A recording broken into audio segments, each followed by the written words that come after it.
રાજકોટની દુઃખદ ઘટના એટલે ટીઆરપી ગેમ ઝોન અગ્નિકાંડ અને આ અગ્નિકાંડની તપાસમાં જે ટીપીઓ સાગઠિયા જે છે એની ગઈકાલે જ તે એમની ઓફિસના જ્યારે સીલ ખોલવામાં આવે છે અને તેમાંથી કરોડો રૂપિયાની સંપત્તિ અને સોનું સહિત અને હજી દસ્તાવેજો તો બાકી જ છે ત્યારે એક એટલું મગજમાં આવે અને ખ્યાલ પણ આવે કે જે રાજકોટ મહાનગરપાલિકા જે છે એના શાસકો જે છે એ જ રાજકોટ મહાનગરપાલિકા છે એ ચલાવતા હોય છે. કહેવામાં જગ જાહેર છે કે રાજકોટની જે ભારતીય જનતા પાર્ટીની સંકલન સમિતિના જે 4-5 સભ્યો છે એના દ્વારા જ તે રાજકોટ મ્યુનિસિપલ કોર્પોરેશન છે એ ચલાવવામાં આવે છે. તો શું રાજકોટ મ્યુનિસિપલ કોર્પોરેશનના અધિકારી પાસેથી આટલી સંપત્તિ મળે છે તો શું આ જે અત્યારે જે સીટની રચના કરવામાં આવી છે, જે તપાસ સમિતિ છે, એ કેમ હજી સુધી કોઈ પદાધિકારીઓને કેમ હજી કઈ આમાં એની તપાસ કરવામાં નથી આવી?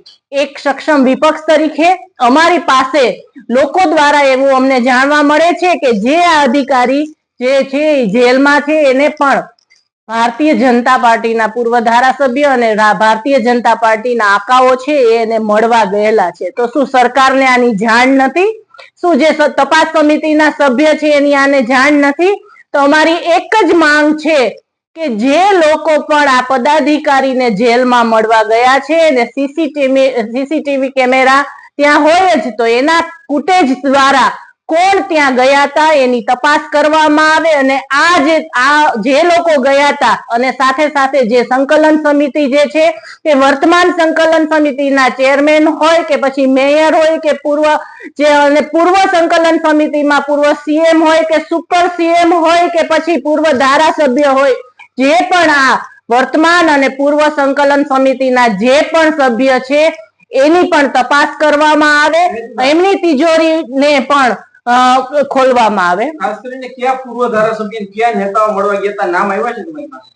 અમારી પાસે નામ નથી આવ્યા, પણ એક સક્ષમ વિપક્ષ તરીકે અમને જ્યારે જાણવા મળે છે કે જેલમાં આ અધિકારીઓને મળવા માટે થઈ અને ભારતીય જનતા પાર્ટીના પદાધિકારીઓ મળવા ગયા હતા એટલે અમારી સક્ષમ વિપક્ષ તરીકે અમારી એક એવી પેલી ફરજ બને કે લોકોને આની જાણ કરવાની, એટલે આપના માધ્યમ દ્વારા અમે આ જાણ કરી છે. હવે તપાસનો વિષય છે આ જે સમિતિ રચાણી છે એનો અને સરકારનો કે કોણ વ્યક્તિ છે એ જેલમાં મળવા ગયું હતું અને જો જેલમાં મળવા ગયું હોય તો કેમ હજી સુધી એની ઉપર કાર્યવાહી નથી થઈ? તો અમારી એક જ માંગ છે કે વર્તમાન અને પૂર્વ સંકલન સમિતિના જે પણ સભ્ય છે અને જે પણ લોકો આ જેલમાં ગયા છે એની તપાસ કરવામાં આવે, એની પાસેથી મળેલા નાણાં છે એ રાજકોટની જનતાના નાણાં છે એ રાજકોટની તિજોરીમાં જમા કરવામાં આવે અને આવા દરેક પદાધિકારીઓ છે એની ઉપર કાર્યવાહી થાય અને એને જેલ ભેગા કરવામાં આવે. પોલીસ કસ્ટડીમાં મળવા ગયા હતા કે મધ્યસ્થ જેલમાં?